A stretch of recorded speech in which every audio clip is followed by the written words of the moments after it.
안녕하세요. 전유전입니다. 제가 테슬라 모델 3를 출고한 지 어느덧 1년하고도 8개월이라는 시간이 지났습니다. 20개월이라는 시간 동안 테슬라 모델 3가 제게 어떤 변화를 가져다 줬는지 간단하게 정리해봤습니다. 테슬라 모델 3 또는 모델 Y 구입을 염두하고 계시다면 이 영상을 끝까지 봐주시기 바랍니다. 그럼 바로 시작해보겠습니다. 제가 테슬라를 구입한 가장 큰 이유는요, 바로 오토파일럿 때문입니다. 연 5,000km 남짓 주행하던 제가 1년 8개월 동안 약 4만 km가량 주행할 수 있었던 것도 사실 오토파일럿 덕분이라고 할 수 있는데요. 이 오토파일럿으로 훨씬 편안해진 이 고속도로 주행, 그리고 저렴한 충전비 덕분에 확실히 차를 타고 가는 국내 여행 빈도가 높아졌고요. 그에 따른 여행 만족도도 상당히 높아졌습니다. 그래서 테슬라를 출고하고 나서부터는 장거리 운전이 더 이상 두렵지 않은데요. 그 덕분에 부담 없이 부산, 강원도, 전라도 할 것 없이 정말 전국 각지를 돌아다녔던 것 같습니다. 자, 그리고 시동을 걸지 않아도 실내 온도 조절이 가능하다는 이 전기차의 특성 덕분에 국내 여행을 다니면서 차박도 정말 많이 했습니다.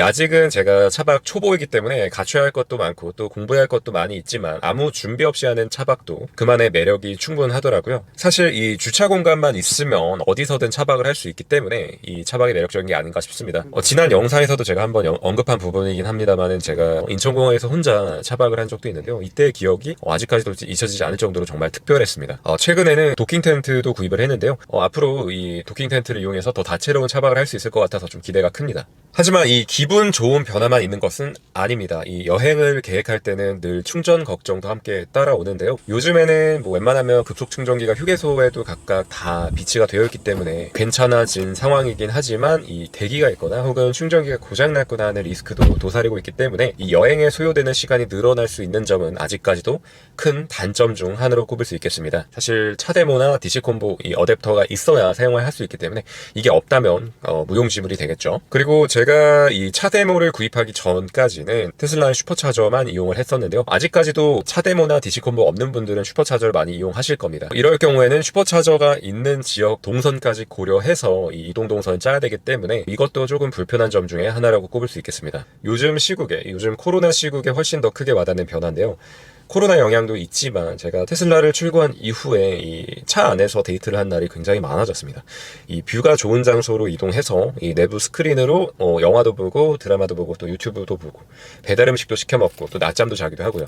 강아지들과 즐거운 시간도 보내곤 했습니다. 지금도 여전히 차에서 보내는 시간이 많고 또 데이트를 종종 즐기는 편이고요. 요즘 이런 아이템 많이 나오는데 핸들에 거치하는 테이블, 차량 내에서의 활용성, 거주성 이런 거를 개선시켜주는 상품들을 좀 하나씩 사면서 차량 내에서 보내는 시간을 더욱 편리하게 만들어 나가고 있습니다. 그리고 제가 영상으로도 다룬 적이 있는 주제이기도 한데요. 이 전기차의 특성 중 하나인 원페달 드라이빙을 큰 변화 중에 하나로도 꼽을 수 있겠습니다. 브레이크를 밟을 일이 거의 없어지다 보니까 이 브레이크 페달과 가속 페달 사이 왔다 갔다 하면서 이제 적은 힘이나마 이제 쓰게 되잖아요. 그러다 보면 무릎에 계속 무리가 갈 수 있는데 원페달 드라이빙이 가능하니까 이렇게 움직일 필요가 없으니까 아무래도 무릎에 무리가 덜 가는 걸 확실히 느낄 수 있고요. 정비 측면에서 볼 때도 굉장히 좋습니다. 왜냐면 이게 브레이크를 밟지 않고 회생제동을 거의 대부분 이용을 하다 보니까 브레이크 패드의 수명이 굉장히 늘어났습니다. 그리고 또 브레이크 분진도 휠에 거의 묻어나오지 않기 때문에 세차할 때도 굉장히 용이한 측면이 있습니다.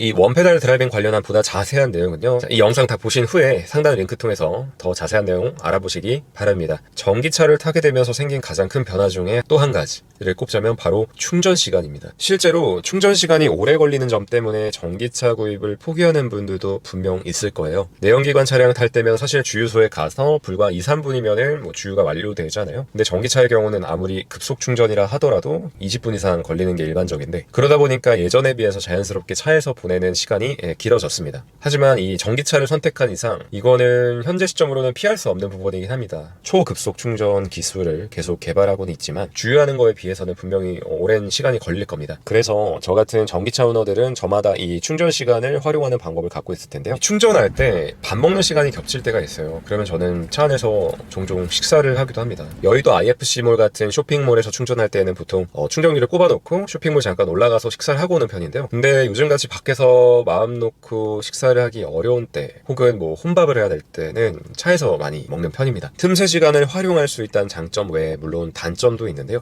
이 좁은 차 안에서 하는 식사이다 보니까 음식 냄새가 차량 내부 그리고 옷에 배일 수 있다는 점, 그리고 이 좁은 동선 때문에 이 식사 시간이 그리 편안하지는 않다는 점도 단점으로 꼽을 수 있겠고요. 사방에 창문 열어두면 그래도 냄새가 빨리빨리 빠지거든요. 환기를 잘 시키고 또 밥 먹을 때만큼은 이 동선을 충분하게 확보를 한다면 그리 나쁘지 않은 식사 시간으로 충분히 활용 가능합니다.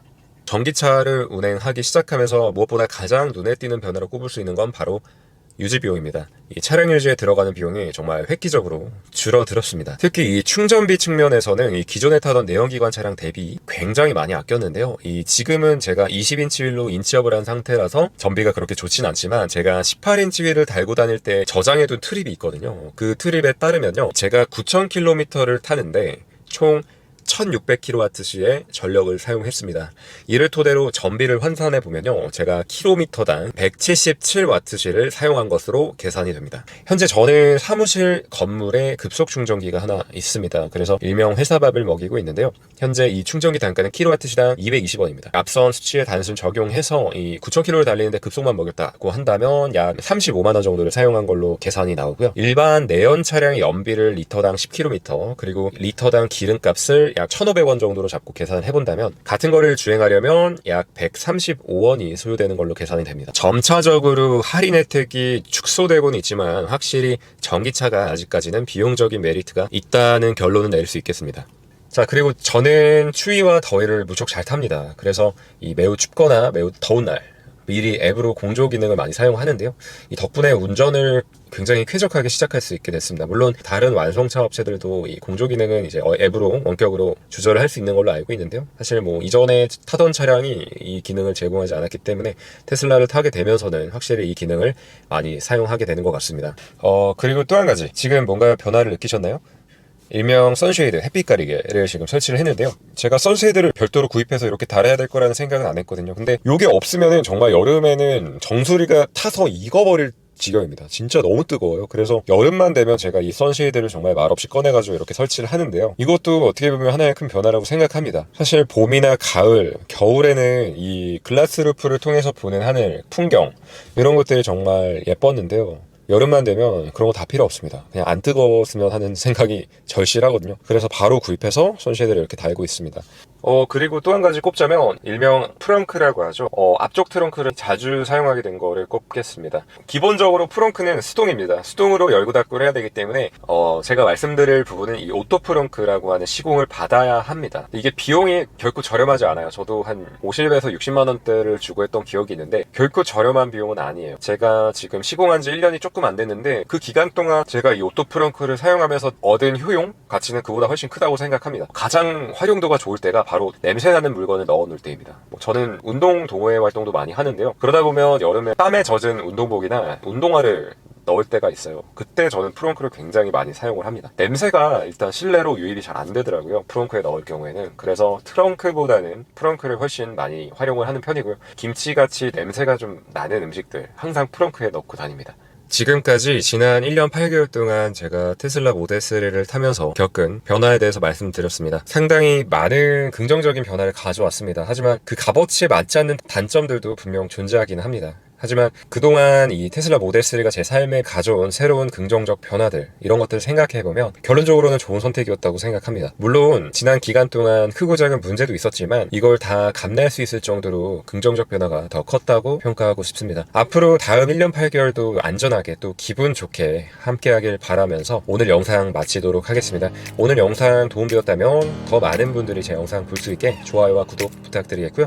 저는 그럼 다음 영상으로 찾아뵙겠습니다. 오늘도 행복한 하루 보내시길 바랍니다. 이상 좌니전이었습니다. 감사합니다.